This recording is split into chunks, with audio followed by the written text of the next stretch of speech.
Hi everyone, this is Cineemi, and today I'm going to be doing what I'm trying to do, a weekly beading video. I did not get to do my last one, which was supposed to be my shop update one, because I was just bogged down with so many other things that, those are not going to be in a video. But I haven't gotten a ton of beading done this week, but I really wanted to do the video because I just did.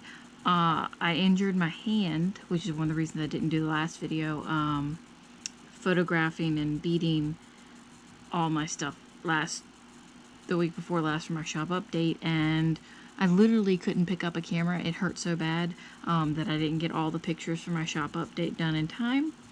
And by the time I did, some of the stuff had sold out, so I took pictures right before they went out. But this week, when I have been able to bead, these did not go up on the shop update. I don't know if I showed them last time or not. They are an Swarovski crystal Easter egg. But the first one I did is slightly larger, like to the point that it's noticeable of the other one.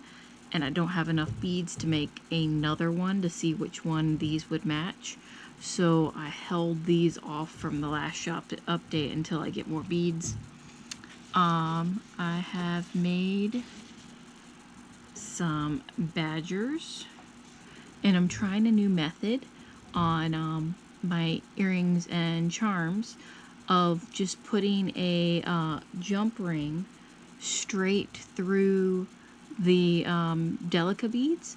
Some people have asked if it would break the beads and are worried about it, but these things are so light, even in this form, that according to the person that I learned this method from, they will not break the beads because it's not enough weight to physically break the beads.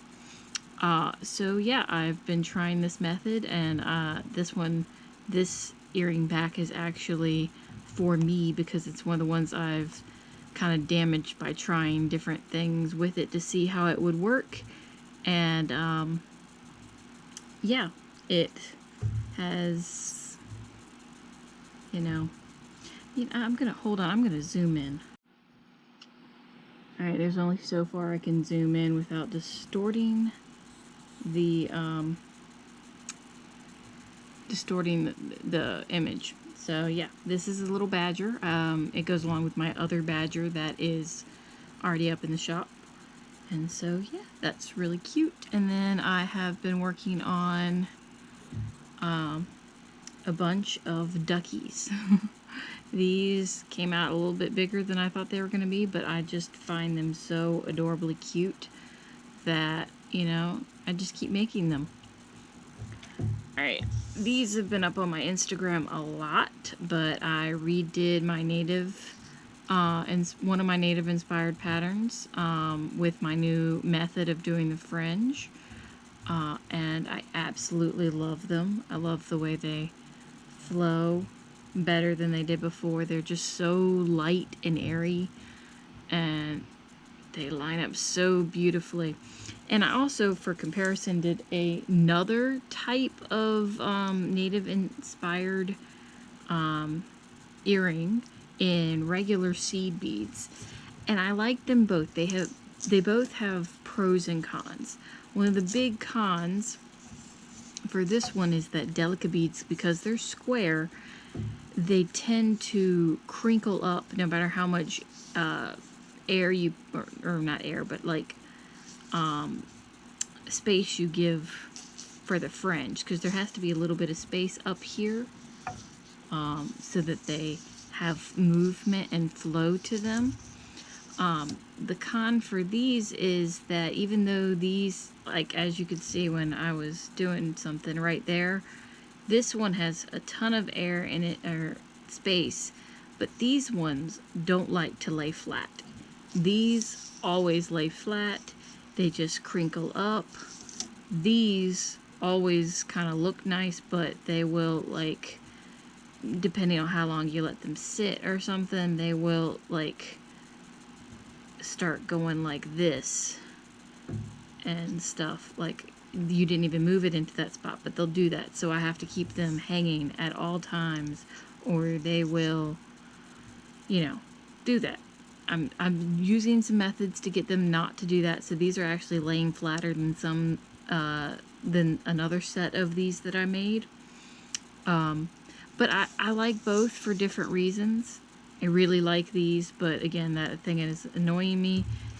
These are more delicate, in my opinion, than these. These are more, I don't think the word chunky is the right word, but they're just different. And most of the patterns I thought I was using, okay, most of my patterns that I have are written for Delica Beads for the fringe. So I know I'm doing them in the correct beads because these are the exact beads used in the pattern. But I'm buying some more seed beads so that I can make some different types. But I will be offering both seed bead and Delica seed bead fringe earrings in the future. My next shop update I'm not expecting to be until June 6th at the moment. If you watched my beading organization, which you probably didn't if you're not a beader, my beading organization binder thing, I talked about how I'm doing a huge overhaul of all the photos in my shop. And yeah, I'm slowly moving through because my hands were injured.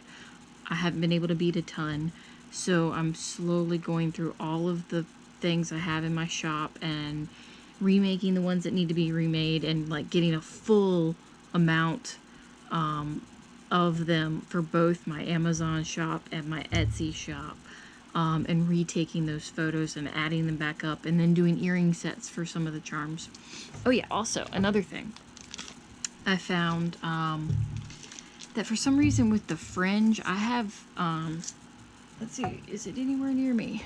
Anywhere near me? My needles. I use, I don't know who these are by, but you can get many different types.